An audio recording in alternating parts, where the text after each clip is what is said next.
In the heart of Onitsha, Anambra State, Nigeria, a young boy named Okwudili Ndiwe, later known as Derico Nwamama, grew up in the underbelly of street life. As a teenager, he survived by picking pockets and committing petty theft in the bustling market. But by his early 20s, Derico had transformed from a local pickpocket into one of Nigeria's most feared armed robbers. Tornado: the rise of a criminal kingpin. Around the year 2000, during Governor Chinwoke Mbadinuju's administration, Derico's crimes escalated. He joined forces with another feared robber known as Chijina. Together, they conducted raids across the southeast, robbing banks, buses, and marketplaces. But greed and power are often a deadly mix. After a violent disagreement, Derico killed Chijina and took control of their operations. Derico's name soon became synonymous with bloodshed. He operated like a ghost, appearing, attacking, and vanishing into the night. Between 2000 and 2001, he and his gang allegedly killed over 100 people, including 25 police officers. His attacks included hijacking buses, robbing banks, and carrying out brutal massacres that left entire towns terrified.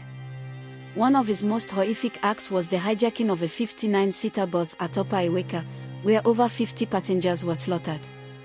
He was believed to possess mystical powers, obtained from native doctors, making him supposedly bulletproof. These rumors made him seem invincible in the eyes of the people, and even the Nigerian police couldn't bring him to justice. Fire Estate in crisis.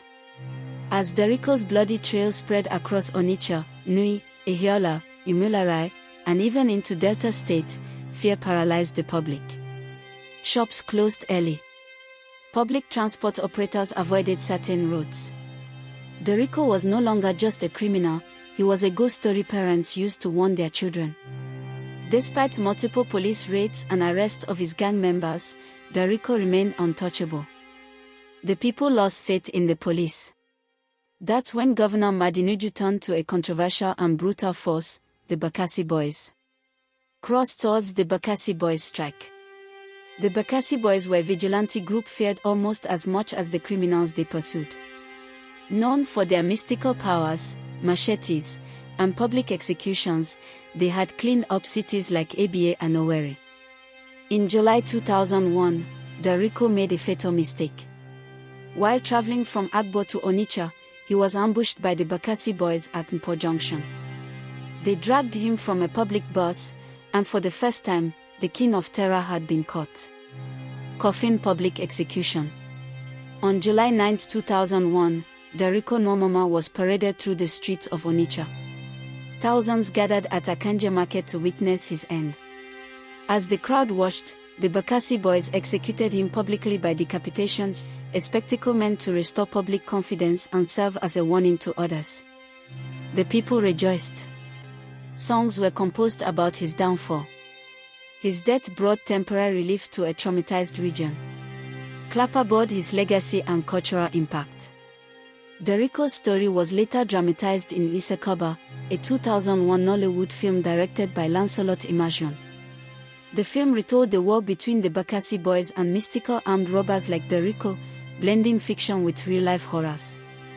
Today, Derico Nwamama's name lives on as a symbol of unchecked terror, the failure of state security, and the moral dilemma of vigilante justice.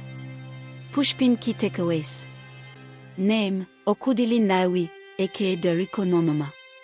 Crimes: armed robbery, murder, bank raids, bus massacres. Death toll: estimated over 100 civilians, 25 police officers. Captured by Bakassi Boys in July 2001. Executed, publicly beheaded on July 9, 2001 in Onitsha. Legacy: inspired Nollywood films, remembered as a brutal but real figure of Nigeria's criminal history.